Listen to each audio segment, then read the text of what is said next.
I don't know about you, but I spent the entire weekend watching World Cup matches. In fact, my whole family did. We're big sports fans. And while some people think of sports as just a fun interest, social psychologists have a wider view. Many modern social psychologists say that watching sports and identifying with a particular player or team fulfills an important human need. This is the need to belong to a group and feel a sense of self-esteem. In other words, people may have a deeper social motivation for following sports. It's not just about watching a game. Today, we'll take a quick look at 5 broad reasons why people follow sports. And then we'll come back to this idea of belonging and self-esteem. Okay?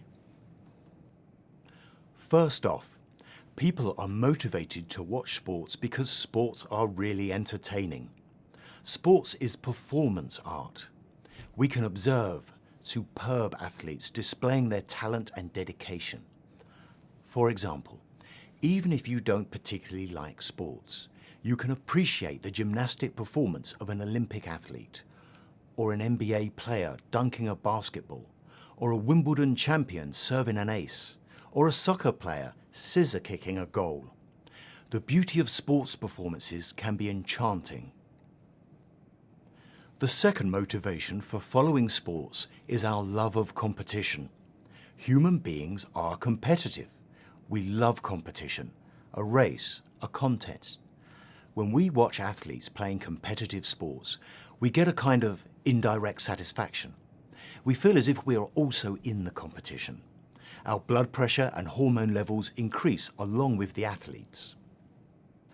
The third motivation for following sports is our interest in drama. All human beings in all cultures love stories. Sports is a great source of storytelling because sports involve personal histories and struggles, relationships and rivalries.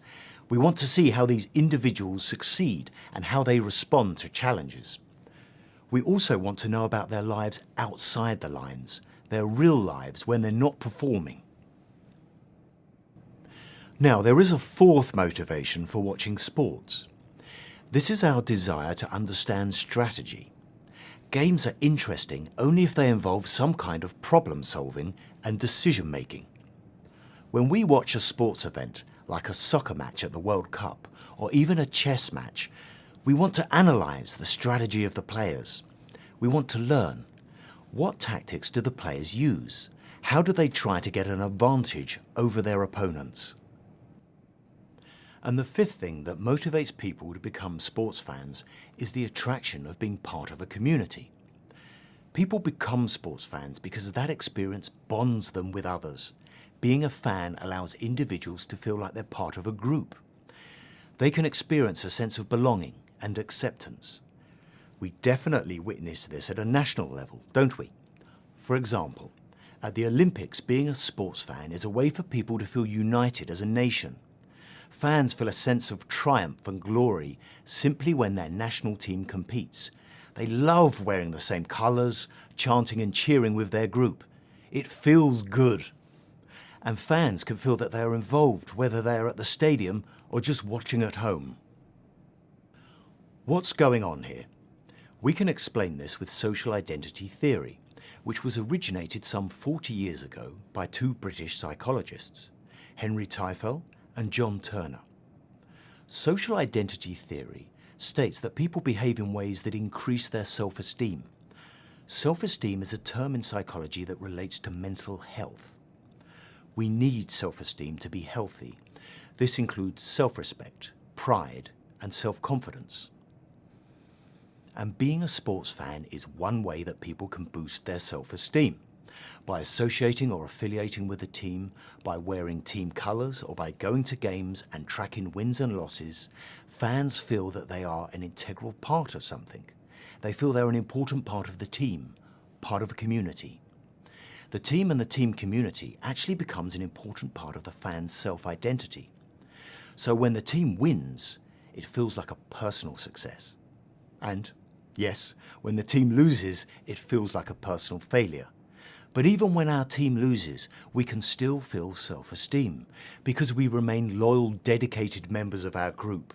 And like all fans everywhere, we keep hoping for future success. Are you with me so far? Well, here's an interesting aspect of fan affiliation. It has to do with how social media reinforces social identity theory. Fans tend to use social media, Facebook, Twitter, Instagram, YouTube, and so on, as a way of broadcasting and reinforcing their sense of belonging to a group. With social media, fans stay connected and share their commitment to the team, and it works both ways. Teams and players also post regularly on social media. This ongoing exchange keeps fans involved in the team community. So, to summarize, we've looked at 5 types of motivation for people to become sports fans: entertainment, competition, drama, strategy, and community. We all have a human drive to be part of a group and to feel good about ourselves. And being a sports fan is one way to do that.